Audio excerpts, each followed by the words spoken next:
gente! A paz do Senhor Jesus, tudo bem com vocês? Estamos de volta para mais uma vez conversarmos acerca de assuntos muito interessantes que refletem no nosso dia a dia e discutirmos isto à base da Bíblia, na luz da Palavra de Deus. Hoje o tema a ser tratado é sugestões para enfrentarmos as adversidades da vida. E para essa discussão, contamos novamente com a presença de Natanael. Olá, Natanael, tudo bem com você? Olá, Maiane. Olá, pessoal que está nos vendo nesse instante. Tudo bem? Seja bem-vindo mais uma vez nesta nossa conversa. Então, Natanael, eu separei alguns tópicos que eu achei muito interessante e que era de extrema necessidade que nós abordássemos em nossas conversas e apresentasse, aos nossos ouvintes aí do outro lado dessa tela. A primeira sugestão extraída deste documento, deste artigo, foi a seguinte: não se desespere, e sim, tenha calma. O que é que você tem a nos dizer acerca dessa sugestão, Natanael? Nayane, esta afirmação eu considero a primordial, porque quando a gente está enfrentando alguma adversidade, a primeira predisposição, a gente já tem a predisposição de perder a calma, de ficar desesperado. Então, por isso, como proposta inicial, a gente apresenta: vá na contramão do desespero, não se desespere, tenha calma. Essa é uma regra básica, defendida até por todas as pessoas que trabalham com resgate. Primeiro, acalma as pessoas, seja até numa ligação para informar algum acidente, por exemplo. Primeiro, Senhor, é comum a gente ouvir as pessoas, Senhor, mantenha calma, por favor, Senhor. Até para passar uma informação, precisa-se desse equilíbrio, precisa-se manter a calma. Então, a gente sabe que falar de fora de uma situação é totalmente diferente do que está inserida naquele contexto, mas a recomendação, a sugestão apresentada é justamente essa, a inicial: não se desespere, mantenha a calma. E esta passagem, e o fundamento com o texto que está em Salmo 46, o verso 10, que diz: aquietai-vos e sabei que eu sou Deus. Então, em meio às adversidades da vida, por mais difíceis que elas sejam, o conselho, a sugestão que nós deixamos é: não se desespere, mantenha calma, fique em silêncio inicial, aguardando a orientação de Deus. Não se desespere, porque o desespero só vai complicar ainda mais a situação. É isso aí, pessoal? E assim, essa sugestão se aplica totalmente no momento que estamos vivendo, Então, assim, vamos manter a paciência, vamos manter a calma. Alguém aflito, alguém desesperado, não consegue desenvolver com excelência aquilo que conseguiria desenvolver se exercitasse um pouco mais da paciência e da calma. Então, que tenhamos calma, que tenhamos paciência, que tudo passa, Assim como a bênção passa, as provações também passam. Bom, a segunda sugestão é a seguinte: não tome decisões precipitadas, e sim, faça ponderações. O que nos diz? Sobre essa questão, diante da adversidade, primeiro, imagine-se que você manteve-se a tranquilidade, entre aspas, porque a gente sabe o contexto, ou imagina esse contexto de adversidade. Considerando que você não se desesperou, outra recomendação, outra sugestão é: não tome decisão precipitada. Porque quando vem as adversidades, a gente no desespero acaba, se não tiver um equilíbrio, se não tiver noção do que está passando, se não acalmar-se, acaba tomando decisões que poderão comprometer até mesmo a vida das pessoas. Quando eu vou para esta passagem, eu vejo o salmista no Salmo 40 dizendo: eu esperei com paciência no Senhor. Esta afirmativa é parecida com a primeira, mas é diferente pelo seguinte: você não pode ir no desespero e tomar decisão precipitada, porque há pessoas que quando está em situação adversa, quando está em uma situação desfavorável, acaba abraçando a primeira oportunidade que aparece. E esse é um grande perigo. Não abrace a primeira oportunidade que aparece sem que você tenha conhecimento exato do que vai fazer, se aquilo é pertinente. Faça ponderações, ou seja, avalie, mensure o que você passou, o que você viveu, faça uma avaliação de tudo que pode ter levado àquela situação, àquela adversidade, e a partir dali se posicione melhor, mas não tome decisão precipitada. Espere o momento certo, que certamente a sua decisão fará com que você saia vencedor daquele momento desfavorável. Então, não tome decisão precipitada, faça ponderações e certamente isso te ajudará na estrada da vida. Só enfatizando aqui, essa resposta do meu Natanael foi acerca da sugestão de número 2. Não tome decisões precipitadas, e sim faça ponderações. A terceira sugestão, Natanael, que eu destaquei, que eu achei bastante interessante também, ela diz o seguinte: não despreze a situação enfrentada, e sim considere-a.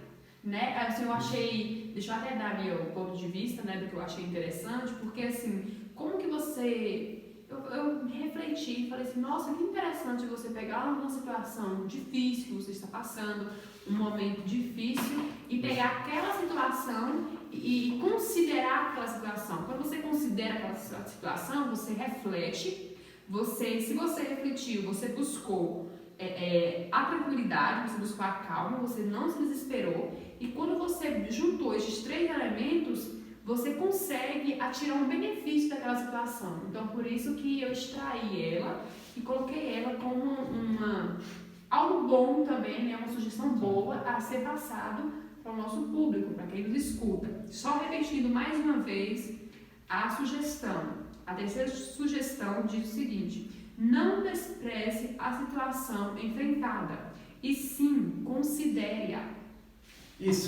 Essa terceira sugestão é que as pessoas pensam que, por exemplo, não se desesperar, não tomar decisão precipitada, pensam que é ser indiferente à situação. Não é isso que estamos pregando aqui.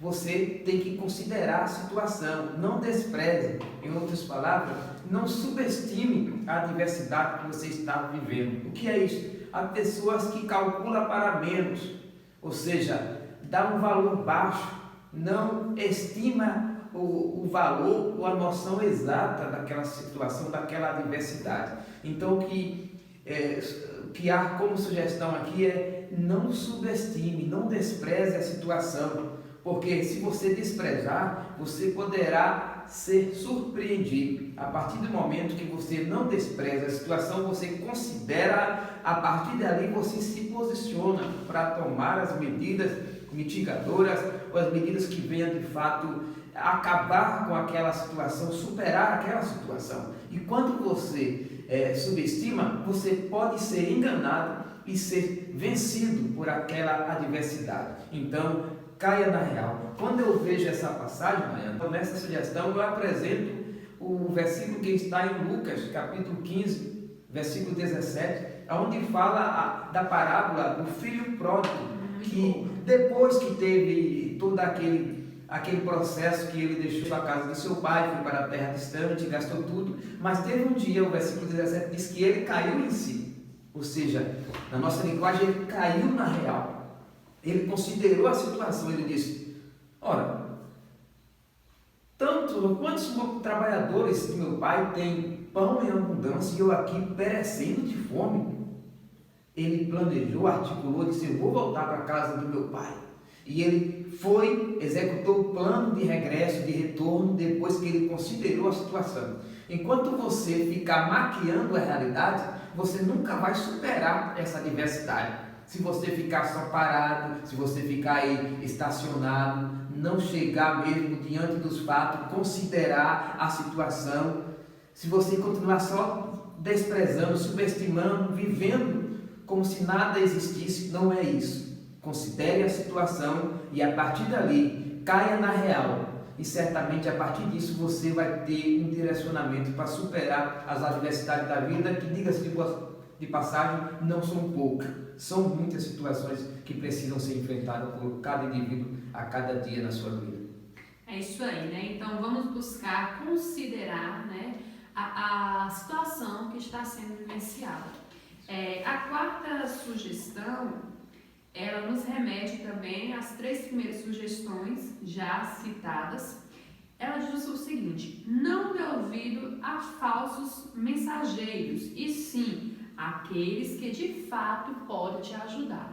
Essa sugestão alimenta as 3 sugestões anteriores. Por quê? Porque você só vai conseguir ter ponderação, você só vai conseguir manter a calma, você vai conseguir fazer consideração, buscar uma consideração, refletir sobre o que foi feito, o que está sendo vivido, o que será feito, se você tiver também direcionamentos, aconselhamentos de pessoas boas, né, de pessoas que têm um pensamento bom, um pensamento de que isso pode mudar, que a situação não se finalizou ali no fracasso, não acabou ali na derrota, mas que sim, você pode mudar aquela situação, você pode fazer diferente. Então é acerca disso e por isso que eu trouxe essa sugestão.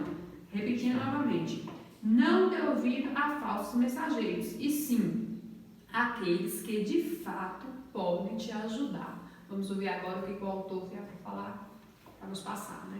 Nayane, sobre essa sugestão, eu achei pertinente utilizar nesse documento, porque, infelizmente, como se não bastasse a diversidade que cada pessoa muitas vezes tem que enfrentar, ele acaba sendo acompanhado ou assessorado por mensageiros, desculpa a minha expressão, vindos do inferno. Há muitas pessoas que se aproveitam da situação de fragilidade, da situação de desespero, de calamidade, da situação adversa de uma pessoa e chega com mensagens falsas, com alternativas falsas. São falsos mensageiros, falsos amigos, falsas pessoas que querem ver na verdade a ruína, sem contar daqueles que querem crescer à custa das adversidades. Eu não estou falando da oportunidade empreendedora legal que algumas pessoas fazem, estou falando de pessoas que muitas vezes vêm mesmo para induzir as pessoas ao erro, extrair o máximo. A pessoa está morrendo e a pessoa vem para jogar a última pá de terra, na linguagem popular, mas não é isso. Então, há falsos mensageiros, há falsas pessoas. Hoje, se fosse para o mundo virtual, para o mundo da internet, seria os fake news, ou seja, né, as falsas notícias, falsas informações. E isso está incluso em vários contextos da diversidade humana. E na Bíblia Sagrada nós temos um exemplo, por exemplo, de profetas. O episódio que está em 2 Crônicas, capítulo 18, do versículo 1 ao 33, fala um episódio de quando o rei Josafá foi visitar o rei Acabe. O filho de Josafá casou com a filha de Acabe. Então, quando Josafá, motivado por isso, foi visitar aquele rei, Acabe pediu auxílio a Josafá. Olha, eu quero que os seus homens, os seus soldados lutem com a gente na guerra. Josafá se dispôs e disse: olha, a minha tropa está à disposição, mas antes vamos consultar o Senhor. Antes vamos consultar a Deus. Aí Acabe chamou os seus 400 profetas. Veja só, 400 profetas, e Acabe procurou. E aí, podemos ir para a guerra? Os 400 profetas falaram errado. Pode ir porque você vai sair vitorioso. Mas Josafá não se deu por convencido e procurou. Não tem nenhum profeta aqui a mais para a gente consultar. Acabe disse: olha, tem um Micaías, mas eu não gosto dele, na nossa linguagem, porque ele só fala ao contrário. Ou seja, então ele não gostava, porque as pessoas não gostam de quem fala a verdade. A verdade dói, mas é uma linguagem popular, aprendi desde cedo, que é melhor chorar com a verdade do que rir com a mentira. Então Josafá disse: vai atrás desse homem. Aí foram atrás, mandaram um mensageiro atrás de Micaías. eu vou abreviar aqui para ganhar muito tempo. Aí o mensageiro já foi dizendo para ele: todos os profetas lá já falaram que vai ser vitória, vai ser vencedor, tal, e foi dizendo, mas Micaías não se vendeu. Ele disse: eu só falo o que Deus mandar, eu só falo a verdade. Quando chegou na presença do rei Acabe, de Josafá: e aí, Micaías, o que você tem a dizer? Vamos para a guerra? Micaías, num tom irônico: pode ir que vocês vão sair vencedor. Mas na verdade, Acabe disse: pode dizer o que você vem para dizer. E ele disse: olha, se você for, vai perder a guerra. E mais tarde ele falou, no mesmo contexto: você vai acabar morrendo. Mas aí Acabe disse para Josafá: não disse que ele só fala ao contrário? Mas Micaías disse: não, eu falo a verdade. Sei que, resumindo aqui, foram para a guerra, não ouviram Micaías, tá? Então o que Acabe fez? Ele não foi na linha de frente, ele se disfarçou entre os soldados e Josafá foi com ele. E Josafá, quando os inimigos viram Josafá, pensaram que era Acabe, quase que Josafá ia morrer no lugar de Acabe. Mas aí Josafá suplicou, tomou por misericórdia, não morreu. Mas, para cumprimento da palavra proferida pelo verdadeiro profeta, Acabe foi atingido, mesmo disfarçado no meio de soldados, e morreu depois, no início da noite. O que eu quero dizer com isso? Há mensageiros que vêm para propagar a sua derrota. Você está diante do desafio, mas eles não falam a verdade, porque querem ver você morrer na guerra. Ora, portanto, não fique próximo de quem quer ver o seu mal. Não confie em quem quer ver a sua derrota. Muito cuidado na hora do desespero, quando tiver uma tragédia, quando estiver passando por um período difícil, quando estiver precisando fazer, por exemplo, um investimento, quando tiver, por exemplo, ter que pagar algo muito valioso, não ter um recurso. Muito cuidado nessa hora. Não dê ouvido ao falso mensageiro. Procure pessoas sensatas, de confiança e, sobretudo, busque o auxílio de Deus para que você não venha acabar perecendo na guerra, nas adversidades da vida. Portanto, o conselho que temos da parte de Deus, da parte bíblica, é essa: procure pessoas que poderão te ajudar e não aqueles que podem complicar a sua estadia aqui nessa terra. É isso aí, né? A mensagem está dada, está transmitida e nem precisa comentários acerca dessa sugestão.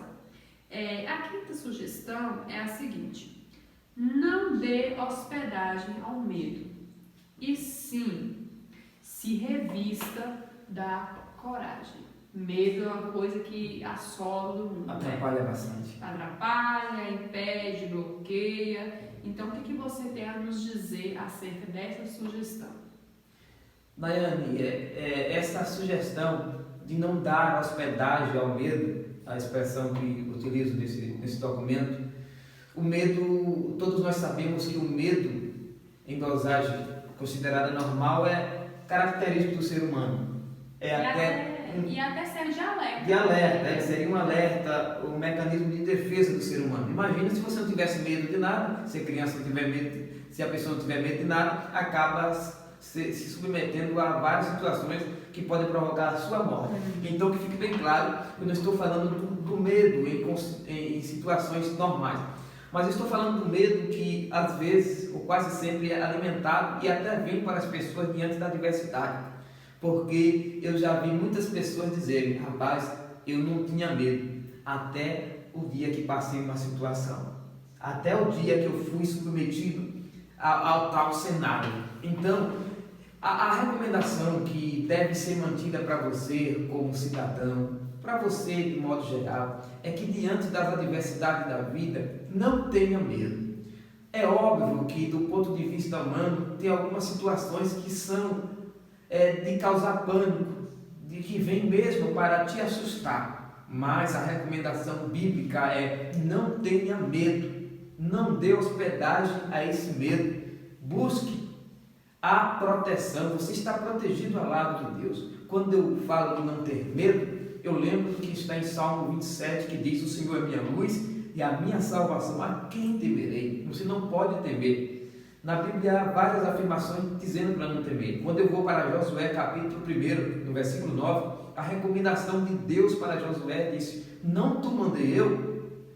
Ser forte e corajoso, tem bom ânimo, porque o Senhor teu Deus é contigo por onde quer que andares. Você não pode ter medo, ou não deixar o medo te dominar, impedir que você tome as decisões adequadas. Por mais desesperador que seja, mesmo diante das adversidades até incompreensíveis, até injustificáveis do ponto de vista humano, mas o conselho que eu te dou, fica ao lado de Cristo, supere o medo, não dê hospedagem ao medo, mas una-se à segurança, à proteção que vem da parte de Deus.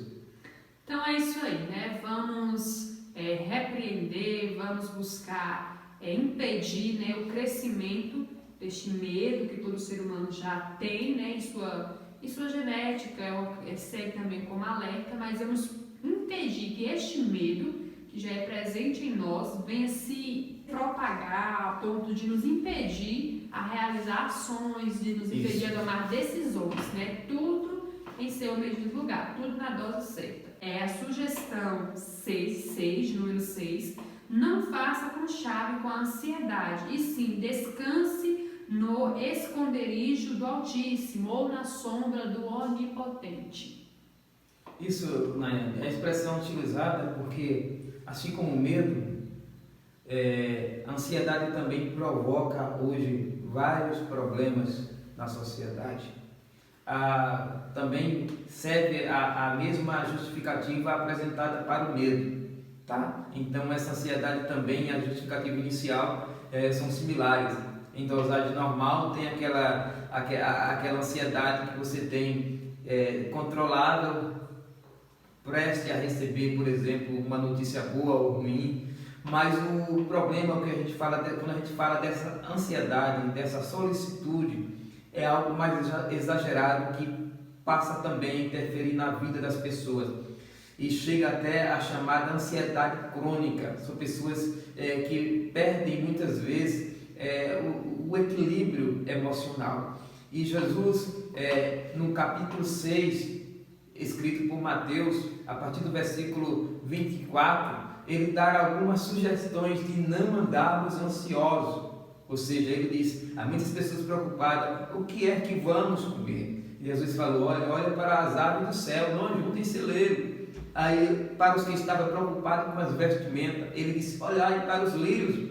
Ora, eles também não fazem esforço para isso, mas nem Salomão se vestiu como qualquer um deles. Ou seja, ele passa para as pessoas que estavam naquele contexto a recomendação, claro, de não deixar que esta ansiedade, que essa solicitude pela vida, os impeça de viver o presente. Porque há pessoas que ficam num estado incontrolável de ansiedade, que perde seu equilíbrio, que provoca depois outras doenças bem conhecidas na atualidade. Então, tenha cuidado com isso, não faça conchave com a ansiedade, não alimente a ansiedade, mas busque o refrigério, o descanso que vem da parte de Deus. E qual é o descanso? É o que diz o Salmo 91, próximo do Senhor. Ele é o nosso equilíbrio, Ele é o nosso descanso. Então, assim como Paulo também escreveu aos irmãos, aos Filipenses 4:6, você também não ande ansioso por coisa alguma, diz lá. Não andeis ansioso por coisa alguma. Agora, tem uma coisa, disse ele, sejam as vossas petições conhecidas diante de Deus. Ao invés de ficar ansioso com essa pressão antes de qualquer coisa que venha acontecer ou não, lance as suas ansiedades sobre o Senhor. Vá aos pés do Senhor, apresente para Ele as suas necessidades, as suas dificuldades, as suas fragilidades, e certamente, elas sendo conhecidas diante de Deus, Deus te dará força para você vencer, superar as adversidades da vida. É isso aí, né? Então vamos exercitar nossa paciência, vamos exercitar, né, procurar calma, buscar estar sempre próximo, né, de pessoas boas, pessoas positivas, né, pessoas que têm pensamentos positivos, porque eu acho que isso influencia muito.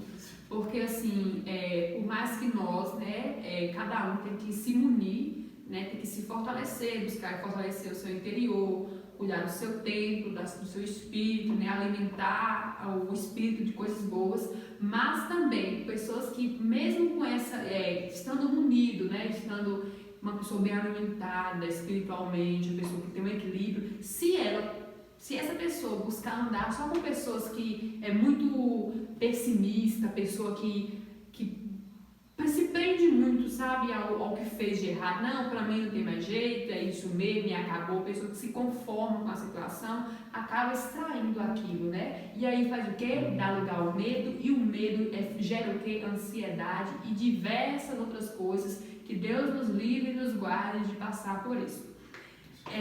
A 7ª sugestão, Natanael, diz o seguinte: não permaneça na zona de perigo, e sim, esconda-se ou busque um refúgio em um lugar seguro. Certo, Nayeli. Não podemos, pessoal, ficar numa zona de perigo. Se você sabe que isso é simples e é compreensível. Se você sabe que uma casa vai desabar e você fica dentro dela, alguma coisa está errada contigo, né? Então, a mesma coisa é diante da adversidade. Se você sabe que está correndo um grande perigo, fuja daquela zona de perigo o mais rápido possível. Eu gosto sempre do texto de Provérbios 27:12, que diz que o entendido, outras versões do avisado, vê o mal e foge. Então, você tem que correr para o lugar seguro. Aonde está a nossa segurança? A nossa segurança está em Deus. A Bíblia diz no Salmo 46 que Deus é o nosso refúgio e fortaleza, socorro bem presente na hora da angústia. Então, quando você estiver no momento adverso, aonde saber que está correndo perigo, está numa zona de perigo, está exposto a situações que possa levar você à ruína, fuja, sai de perto e vá para o esconderijo seguro que é ao lado de Deus. Ele é o nosso refúgio, assim como na antiguidade tinha cidades de refúgio, lugares de refúgio. Hoje você pode correr para Deus, o seu refúgio, capaz de te fazer alcançar a adversidade. Claro que se for no sentido comum, material, você vai sair dos lugares que está eventualmente com perigo de procurar um lugar mais seguro, mas no sentido espiritual, corra para perto de Deus, e como Pai Celestial amoroso que Ele é, Ele vai dizer: filho, estou aqui para te ajudar, para te proteger, porque eu sou a tua torre forte. E certamente Ele te colocará, como diz a Bíblia, nos lugares altos, e você não será atingido.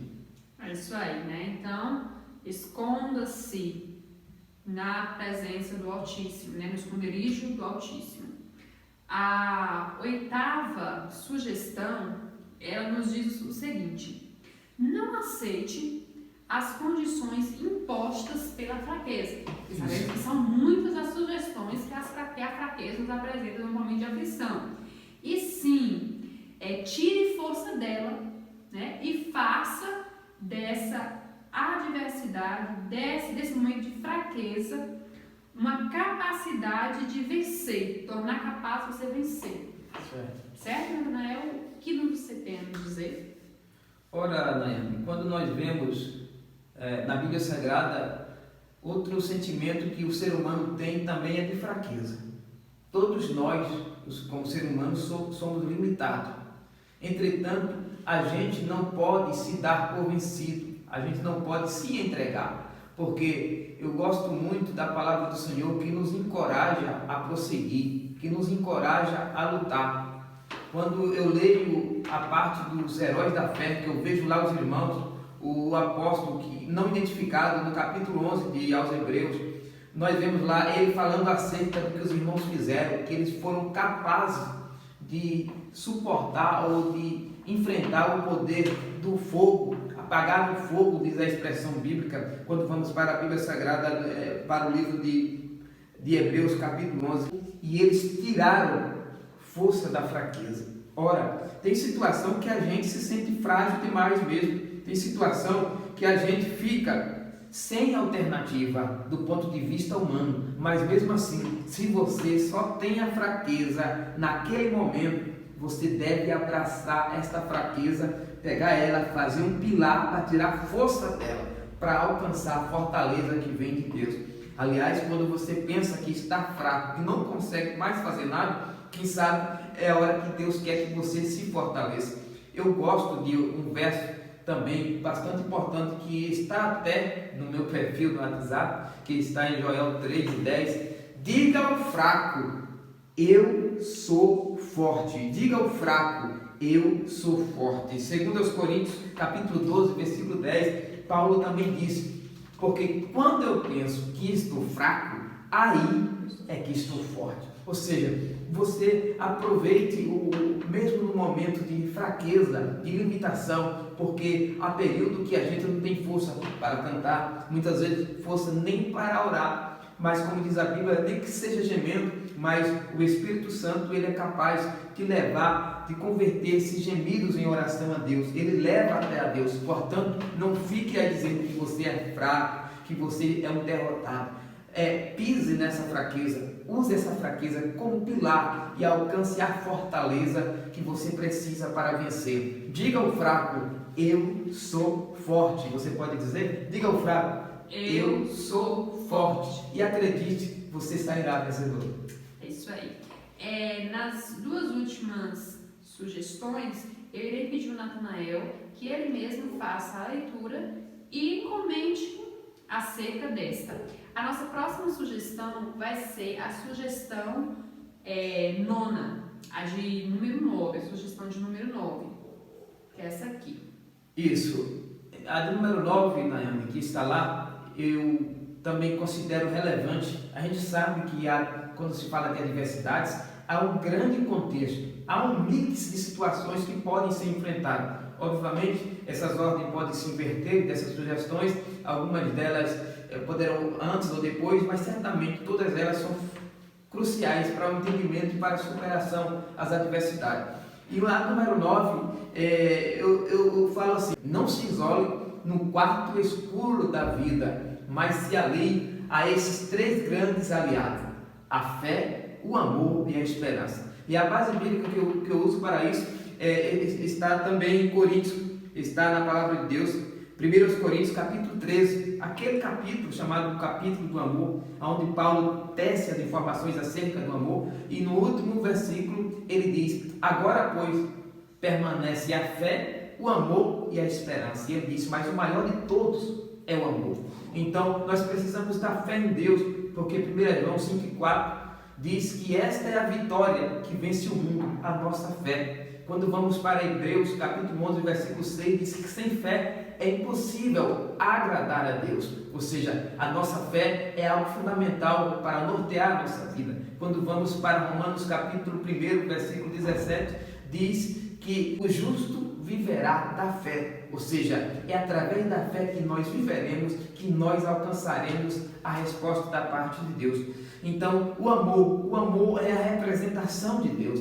Tanto o capítulo 13 de 1 Coríntios tece essa abordagem magnífica sobre o amor, que nada mais é do que a tipologia de Deus, porque a Bíblia diz que Deus é amor. Então, quando vamos para a esperança, é algo que não pode faltar na nossa vida. Mesmo diante da adversidade, tenha esperança. Isso é, espere com confiança. Espere com confiança. E certamente Deus responderá a você. E nessa esperança você será bem-sucedido. E Cristo em vós é a esperança da glória. Que Deus te dê força, tenha esses três aliados. Ou seja, não fique isolado no quarto escuro da vida. Se isolar diante da adversidade é um convite à morte. Saia da escuridão, saia do quarto escuro da vida e agarre-se a esses três aliados: a fé, o amor e a esperança. E atrelado a isso, quando falamos desses três aliados, lembramos da Trindade: o Pai, o Filho e o Espírito Santo. Seja um vencedor, nunca sozinho, porque sozinho, sem Jesus, nada nós podemos fazer, mas com Ele nós somos mais do que vencedores.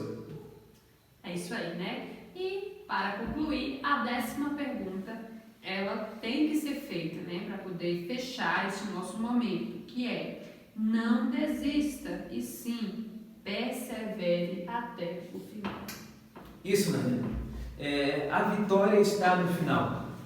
Como diz a própria Bíblia, isso também é óbvio, ninguém é coroado se não lutar.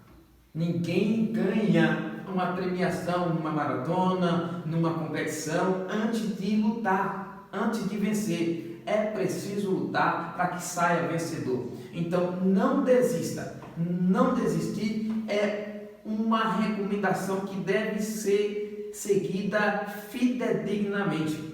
Eu diria até que é mais que uma recomendação, é uma obrigação.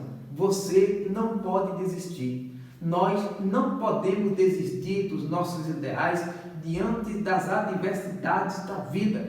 Já existiram várias pessoas que foram até o fim e foram bem-sucedidos. Quando eu falo em não desistir, mas ir até o fim, eu lembro-me da palavra de Deus que está em Daniel, capítulo 12, versículo 13, quando diz lá, tu, porém, vai até o fim. Quando eu vou para Mateus 24, no verso 13 também, está dizendo, aquele que perseverar até o fim, esse será salvo. Então compreenda comigo que você precisa lutar até a última força. Você precisa lutar até não poder mais. Ou seja, e certamente antes que isso aconteça, você receberá o auxílio de Deus. Porque existe, sejamos francos, existem algumas situações que a gente mesmo admite, eu não tenho mais força para lutar. Mas quando nos abraçamos a Deus, quando resolvemos não desistir, nós já demos o primeiro passo rumo à vitória. O primeiro passo da vitória é não desistir. Se nós pegarmos nas histórias seculares, nas histórias bíblicas, na história de uma forma geral, você vai ver exemplos de homens que superaram, que foram até o fim, que perseveraram e por isso alcançaram os seus objetivos. Eu quero crer que o que você está enfrentando, passando nesse instante também, não vai te mandar para casa chorando, amargurado e nem vai te levar à destruição.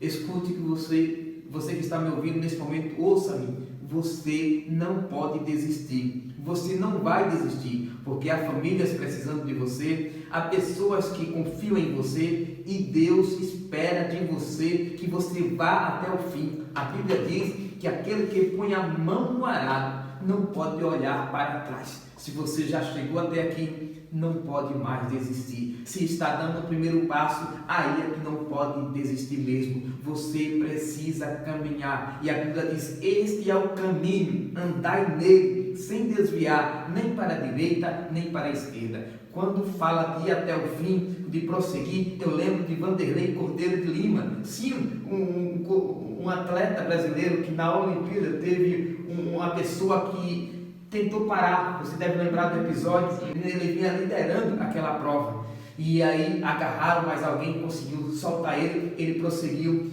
ainda chegou também a alcançar o pódio. Ou seja, se ele tivesse sentado e dissesse, não vou mais, vou ficar por aqui, ele não tinha sido premiado naquela competição. Eu sei que há obstáculo, que há adversidades que vêm, que te prendem, que vêm para te segurar, que vêm para ver se você não alcança o seu objetivo. Mas por mais que você encontrou algum entrave, por mais que existem gargalos, supere esses gargalos e vá de encontro aos seus objetivos, assessorado por Deus. E certamente você verá que desistir não é a receita, mas perseverar é uma obrigação. Então o meu desejo é que essas adversidades da vida saiam da sua vida e você venha depois testemunhar que alcançou a vitória porque decidiu continuar, decidiu seguir em frente. Deus te abençoe. É isso aí, meus queridos. Bom este momento, boa esta mensagem. Queremos agradecer a todos, agradecer você que conseguiu assistir esse vídeo até o final. Caso você não tenha assistido ou queira assistir, pode ir lá no nosso canal, no nosso portal. Qual é o nosso portal, Natanael? É o portal Bethesda. Bethesda, isso. Vai lá, assista. Pode encontrar tanto no portal Bethesda como também no Natanael Martins, você encontra. Isso. Aí você pode ir tanto no canal ou no site pessoal do Natanael, E lá você irá encontrar. Vai ser mensagens edificantes, esse momento edificante que nós tivemos aqui, essa discussão. Um beijo no coração de cada um de vocês. A paz do Senhor Jesus. Se Ele nos permitir, estaremos novamente em uma outra oportunidade conversando com vocês. Mais alguma coisa, Natanael? Agradecer a sua companhia e o pessoal que nos acompanha. É isso aí. Beijo, a paz do Senhor Jesus. Fique com Deus e até a próxima.